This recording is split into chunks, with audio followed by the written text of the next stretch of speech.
Hello friends and welcome to the Southern Mountain Kitchen. Today we're going to make my recipe for crispy Italian chicken cutlets.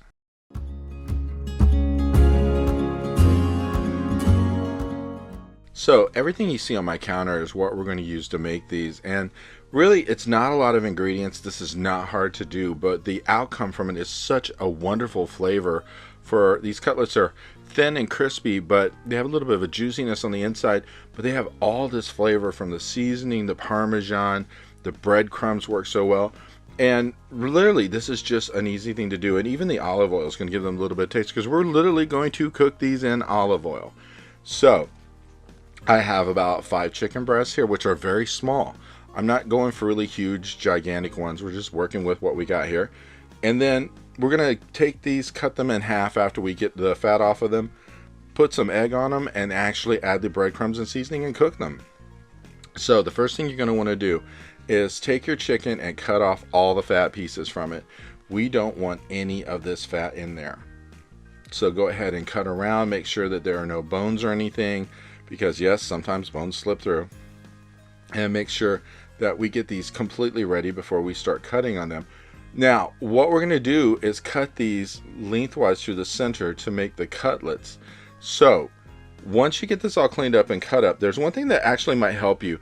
If you have these kind of partially still frozen when you're getting ready to cut them, because that'll make them a little bit harder, and that way it's easier to slide the knife through, because we're going to take the knife right through the middle of these as far as like cutting them up. So remember, just a little bit of still frozen is okay.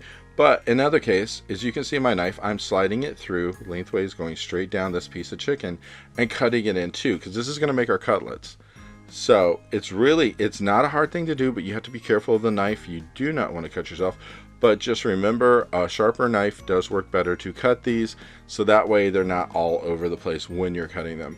And watch your fingers. Another tip, when you're cutting up chicken, please remember, don't cross-contaminate anything. Go ahead and as you go through the steps of things, wash your hands. Make sure that you're safe about what you're doing, because you don't want to touch this chicken and then go touch your counter and then not clean your hands or not clean the counter. We just want to be safe, and that way, you know, no one gets sick and everything is great. So work your way through this chicken. It doesn't have to be perfect when you're cutting it. I mean, you know, you're going to try your best to go through the whole center of the breast without ripping it up.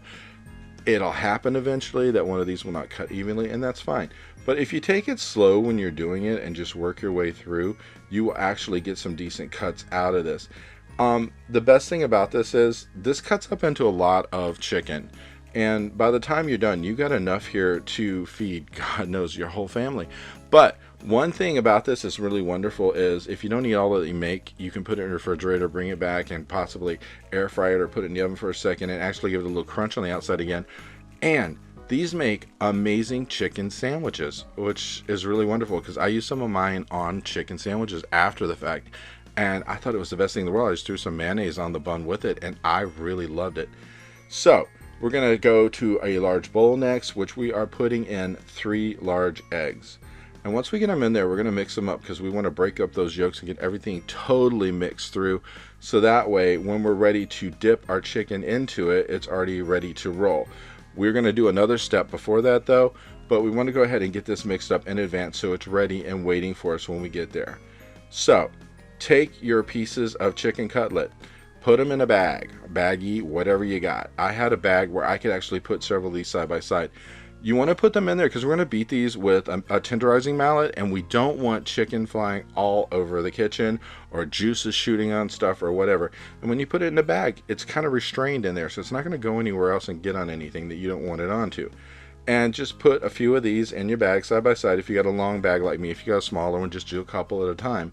And then just beat them, then flip it over and beat them on the other side. We're just trying to flatten these out a bit and tenderize them slightly. We're not trying to go crazy with this. We're just trying to get them flattened out a little bit. And as you can see, they actually get a little bit bigger when you do this. Now, I had enough to do 2 bags, so I am going to dip these into my egg, and I'm going to get them completely coated and get ready for the next steps of what I'm doing. So go ahead and make sure that they're totally coated with the egg. You don't want any of these that come out that's kind of dry, so go ahead and just mix them through. You can do this by hand, you can do it by spoon. Just remember, wash your hand afterwards. So mix them up until everything is ready to go. And the best thing about this is you have plenty of egg here for this, and even if you added some more chicken, you probably have enough for that too. So on a platter, I'm putting 3/4 of Italian breadcrumbs, 1/4 of a cup of panko, and then to that I'm going to add some seasoning and some parmesan. So I have 1/4 of a cup of parmesan cheese going on top of this. And then I'm going to bring in my seasoning. So I have 1/2 teaspoon of salt and 1/2 teaspoon of pepper. And then I'm going to come in with 1/2 teaspoon of garlic powder, 1/2 teaspoon of Italian seasoning, and 1/2 teaspoon of chicken seasoning. Now once this is all here, we want to mix this up. Just for the fact that, you don't want any of this one seasoning sitting in one place, like too much salt in one spot or too much pepper in one spot. So go ahead and mix them through, make sure everything combines together before we actually bring over the chicken to do anything with it. So mix it around. I'm using my tongs because I know I'm going to use these tongs in a second just to dip the chicken in it, and that's perfectly cool. And just, get a hold of your chicken if it wants to cooperate, and then move it over and put it into your dry ingredients. And you want to press this in a bit because we want to actually get everything adhered to the outside of this, especially like the panko and all, because we want a good coating, because we want this to be crispy and crunchy on the outside when we're eating it. So we're going to go through each piece of this and keep going and make sure that it's completely coated. And then we're going to get on medium-high heat a large skillet, pan, whatever, and then we're going to add anywhere from 4 to 5 tablespoons of olive oil to it, and that's what we're going to use to cook our chicken. So just get that moved around the bottom, and then we're going to add our chicken in. We're only adding enough chicken to where they're not overlapping or it's not overcrowded. We don't want that totally filled up with chicken, because then you're not going to get the crispiness out of it and you're not going to have it cook up perfectly. So I was just putting in about like 4 pieces at a time, and as this is at medium heat, this is going to cook at an even rate. It's not going to be so hot at the beginning that it's going to like totally fry the bottom of this and make it too burnt or whatever. And you're going to cook this for at least 4 to 5 minutes on each side. And that way, once you get this golden brownness to it, you're going to know it's done. So mine has been in there for about 4.5, 5 minutes, and I'm flipping it. And as you can see, there's a really good golden crust going on the outside. It's really looking good. It's going where it should. And we're going to do that with each piece of this until we get them all cooked. And then, we're going to bring in the next lot of it. So you may need to add a little bit more olive oil to your pan when you bring in the next ones, but that's perfectly fine. And then as they're cooking, once you get this another 5 minutes, it's done. And when I put it on my plate, mine look just like this.